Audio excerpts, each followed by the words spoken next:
അപ്പോൾ ഗൈസ്, ഒട്ടേറെ negative reviews കേട്ടിട്ടും ഞങ്ങൾ കങ്കുവ കാണാൻ വന്നിരിക്കുകയാണ്. കാലിക്കറ്റ് കോർണേഷനിലാണ് വന്നിട്ടുള്ളത്. അപ്പം ഞങ്ങൾ നല്ല നെഗറ്റീവ് കിട്ടിയതുകൊണ്ട് തന്നെ പ്രത്യേകിച്ച് പ്രതീക്ഷയൊന്നുമില്ല, അതുകൊണ്ട് കയറുകയാണ്.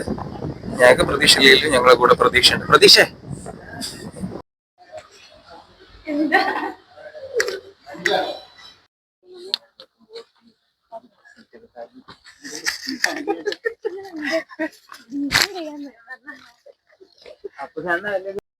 അങ്ങനെ കന്നഡ കിട്ടി.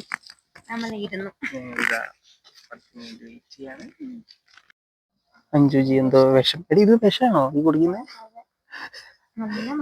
കഫ്സർപ്പല്ലേ? കുഴപ്പമില്ല. ഇത് സിനിമ കാണുന്നതിന് മുമ്പ് കഫ്സർപ്പ് കുടിക്കുന്നേ? മൂവി കാണുമ്പോ എന്തെങ്കിലും എക്സ്പെക്ടേഷൻ ഉണ്ടോ? അറ്റ്ലീസ്റ്റ് സൂര്യനെങ്കിലും കണ്ടൂടെ? ഓക്കെ, അപ്പൊ അഞ്ജുജി സൂര്യനെ കാണാൻ വേണ്ടിയാണ് വന്നത്. പ്രതീക്ഷയോ?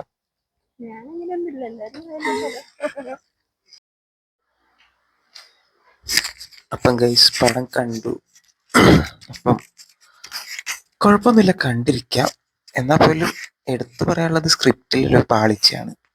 എസ്പെഷ്യലി ആ പാസ്റ്റ് സ്റ്റോറിയിലെയും പ്രസന്റ് സ്റ്റോറിയും തമ്മിലുള്ള കണക്ട് ചെയ്യുന്നൊരു ഫാക്ടർ, അത് നമുക്ക് ഒറ്റയടിക്ക് മൂവിയിൽ നിന്ന് കണ്ടുപിടിക്കാൻ പറ്റുന്നില്ല. മേ ബി സെക്കൻഡ് പാർട്ടിൽ ഉണ്ടാവുമായിരിക്കും. എന്നാൽ പോലും ഓവറോൾ സ്ക്രിപ്റ്റ് ഒരു പരാജയപ്പെട്ട പോലെ നമുക്ക് തോന്നി. പിന്നെ ആദ്യത്തെ ഒരു 30 മിനിറ്റ്സിലെ കോമഡി ഒരു ബോറിങ് പോലെ തോന്നി. പിന്നെ അതിലുള്ള അൺനെസസറി എഡിറ്റിങ്ങും ബോറിങ് പോലെ തോന്നി.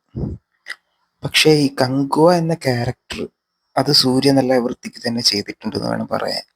അപ്പം ആ ഒരു ട്രൈബൽ നാച്ചുർ, ഒരു ട്രൈബൽ രീതിയിലുള്ള ആ ഒരു ക്യാരക്ടറിനെ നല്ല രീതിയിൽ തന്നെ സൂര്യ ചെയ്തിട്ടുണ്ട്. പക്ഷേ എവിടേക്കോ നമ്മൾ പ്രേക്ഷകർക്ക് ദഹിക്കാത്ത രീതിയിലുള്ളൊരു സ്റ്റോറി ടെല്ലിംഗ് ആണ് movie. So as A Surya fan എന്ന രീതിയിൽ നമുക്ക് ചെറിയൊരു നിരാശ തോന്നുമെങ്കിൽ പോലും പടം ഓവറോൾ കണ്ടിരിക്കാം.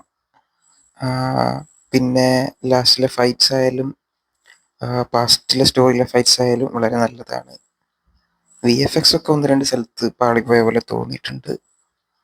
എന്നാൽ ഇത്ര പറയുന്നത്ര ഒരു ഡിഗ്രേഡിങ്ങിൻ്റെ ആവശ്യമൊന്നുമില്ല. പടം നമുക്കൊരു 1 ടൈം വാച്ചബിൾ തന്നെയാണെന്നാണ് എൻ്റെ ഒരു അഭിപ്രായം. സോ എല്ലാവരും മാക്സിമം പടം ഒരു തവണയെങ്കിലും പോയി കണ്ടു നോക്കുക.